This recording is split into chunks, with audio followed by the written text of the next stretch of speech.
Chief secretary Sindh کی اجازت سے غلام عباس ملک جو کہ سیکشن آفیسر 1 ہے، انہوں نے ایک آرڈر 20 جنوری 2022 کی ڈیٹ میں جاری کیا، جس میں ذاکر حسین ردان جو کہ regional director grade 20 local government Karachi تھے، ان کو ٹرانسفر کر کے فوری طور پر local government housing town planning میں رپورٹ کرنے کے لیے کہا ہے، جبکہ محمد رمضان پٹھان جو کہ ایڈیشنل ڈائریکٹر گریڈ 19 کے لوکل گورنمنٹ ڈسٹرکٹ ویسٹ یعنی غربی میں پوسٹ تھے، ان کو فوری طور پر ریجنل ڈائریکٹر گریڈ 20 میں تعینات کرنے کے احکامات جاری کر دیے ہیں۔ سینیارٹی لسٹ میں محمد رمضان پٹھان 13ویں نمبر پر تھے۔ خیر کوئی بات نہیں، چیف سیکرٹری سندھ جاگ گئے، یہ بڑی بات ہے، لیکن حیران کن طور پر ذاکر حسین ردان جو کہ یونین کونسلز کے فنڈز کا درست استعمال کرتے ہوئے ان کو زمین پر لگا رہے تھے، جس کے ماضی کے چیف سیکرٹری ہوں یا سیکرٹری بلدیات ہوں یا ان کے چیف سیکرٹری کے ایڈمن آفیسر، ان کی دستخط سے جاری ہونے والے لیٹر اور ہائی کورٹ کے آرڈر پر لائبریریز اور دیگر کاموں کو انجام دینا تھا، جس کا بیڑا اٹھایا تھا اور زمین پر کاموں کا آغاز ہو چکا تھا، اور یونین کونسل کے اکاؤنٹس میں جہاں لاکھوں روپے پڑے تھے اور وہ جھٹکے لگ سکتے تھے، اس کو عملی طور پر زمین پر لگا رہے تھے۔ لیکن پتہ کیا وجہ ہوئی کہ یہ وہ چیزیں بری لگیں کہ پیسے، سرکار کے پیسے اور جو کہ عوام کے ٹیکسوں سے آئے تھے، وہ عوام کی طرف کیسے واپس جا رہے ہیں، اور اس کوشش کو ناکام بنانے کی یہ کوشش تھی کہ ذاکر حسین ردان کا ٹرانسفر کر دیا گیا۔ لیکن ہم آپ کو بتائیں گے ذاکر حسین نے جب عملی طور پر یونین کونسل کے فنڈ کو بچاتے ہوئے 20 کروڑ سے زائد کی رقم جو کہ 10 لاکھ سے اوپر تھی وہ محفوظ بنا لی تھی اکاؤنٹ سیز کرنے کے بعد، اور کوئی بھی اکاؤنٹس انہوں نے نہیں کھولا تھا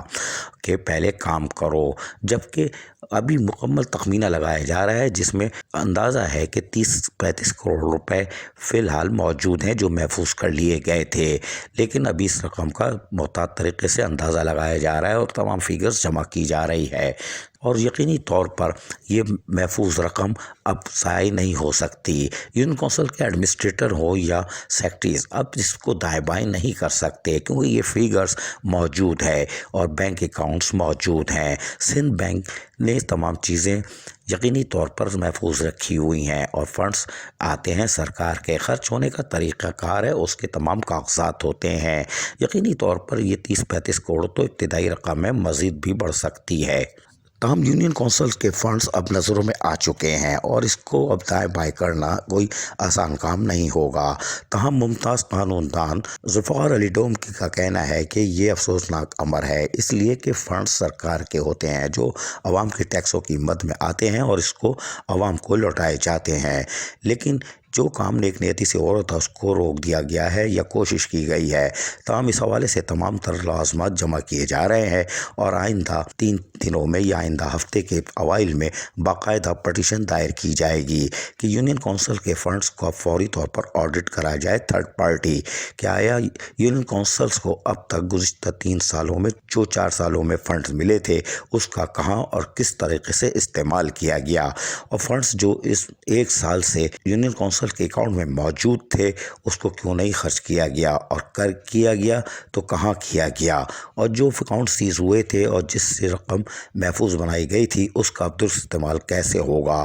اس کے لیے باقاعدہ آئندہ ہفتے پٹیشن دائر کی جا رہی ہے تاکہ لوکل گورنمنٹ کے تحت آئندہ یونین کونسلز کے فنڈز کو محفوظ بنایا جا سکے، جس سے فائدہ یہ ہوگا کہ منتخب نمائندے بھی جب آئیں گے تو یقینی طور پر ان کو یہ احساس ہوگا کہ یوسی کا فنڈ یونین کونسل کی سطح پہ زمین پر نظر آئے، اور یقینی طور پر اس کی مختلف مقامات پر مانیٹرنگ بھی کی جا رہی ہے، یہ ہمارے ذرائع بتا رہے ہیں، اور اب آنے والے دنوں میں یونین کونسلز کے درست فنڈ کا استعمال یقینی طور پر چیف سیکرٹری سندھ اب ریجنل ڈائریکٹر کے ذریعے زمین پہ کر کے لوگوں کو سہولیات کی فراہمی کو یقینی بنا کر ہی کر سکتے ہیں۔ ان کے اوپر ایک بڑی ذمہ داری عائد ہو چکی ہے کہ یونین کونسل کے فنڈز اب زمین پر نظر آنے چاہیے، اور یقینی طور پر چیف سیکرٹری سندھ نے یہ ذمہ داری قبول کر لی ہے، اور دیکھتے ہیں کہ اب یونین کونسل کیسے کام کرتی ہے۔ واضح رہے کہ اس وقت بھی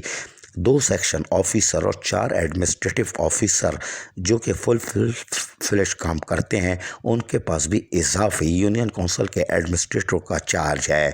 اور یقینی طور پر یہ حیران کن ہے کہ یہ کس طرح کام کر رہے ہیں، لیکن کوئی بات نہیں، کام ہونا چاہیے، لوگوں کو سہولتیں میسر آنی چاہیے،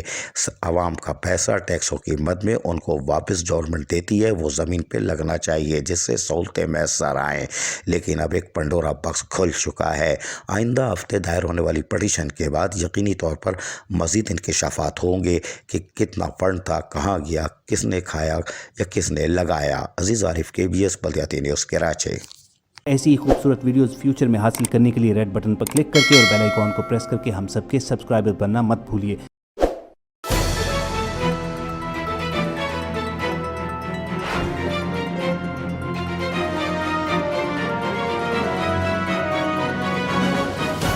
KBS بلدیاتی نیوز۔